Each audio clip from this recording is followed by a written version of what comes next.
the trees and the streams, I find my peace. I'm not lost, I'm exploring, feeling alive with the wind in my hair and the sun in my eyes. I'm not lost, I'm exploring.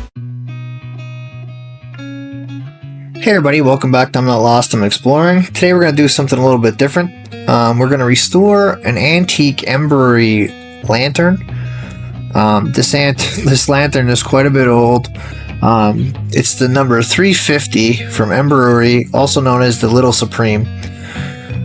We actually found this lantern in an antique shop in Slatington, Pennsylvania. We got a second lantern as well, and I'll be doing that in a restoration video in the near future. So the thing that caught my eye about this lantern is the red globe. I've been looking at these for a little bit of time now.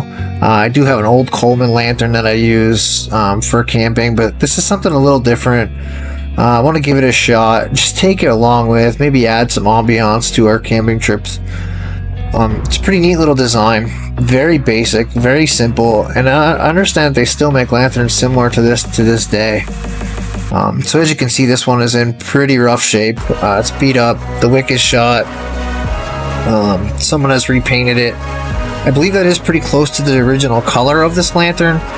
This globe, however, does not belong to this lantern. It's actually a Dietz lantern globe.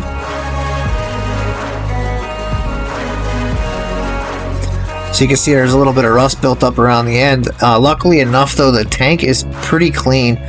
There you can see the piece for the wick. If the wick actually feeds through, there's little teeth inside, but here you can see the tank. The inside of the tank again is very clean. So right now you're watching pretty much the disassembly of this lantern. I'm just kind of trying to show some of the parts that I know definitely need to be cleaned up, and you will see quite a bit of a difference when this is complete.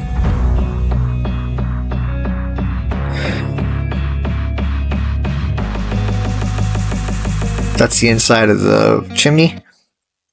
And that's where the wick feeds through into the globe.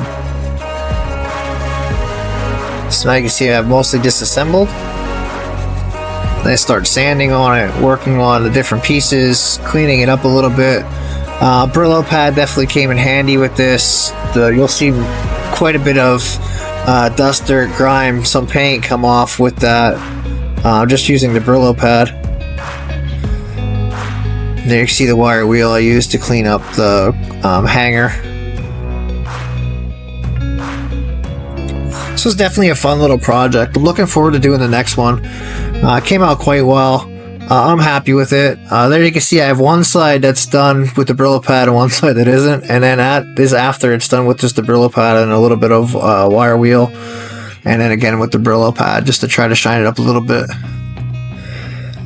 Now obviously I wasn't going for like a showroom piece here. I'm just going for something that I can use and knock around a little bit, but still bring back something, a little bit of the past. It's kind of a thing that I've been looking at involving more, is some of the antique use of camping equipment, gear. These lanterns were used almost daily by some of these people. Now again, that's the part where the wick feeds through. So quite a difference there, quite an improvement. And there you see with the coat of silver paint on, that's a hammered silver. Not sure how well that's going to hold up. I probably should have used a high heat paint on that, but I'm going to assume that from the few times I have used it since, that the paint is going to be fine, except just inside the chimney area above the globe. It has worn a little bit, and again it bubbled just a hair. But I've used it several times already, and it doesn't seem like it's going to be too bad of an issue. Now the next lantern I will definitely use a high heat paint on.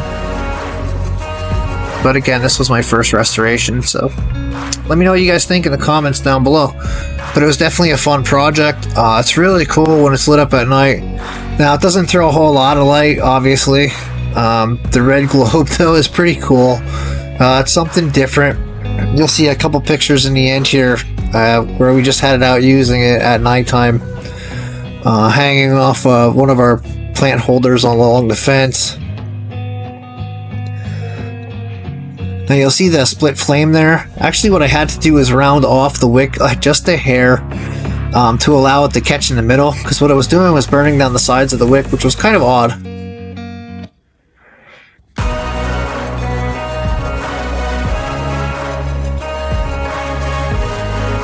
So this was again a quick little project. Here you can see the before pictures.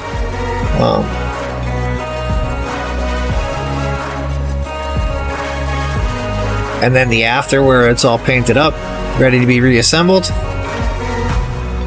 And then finally the finished product.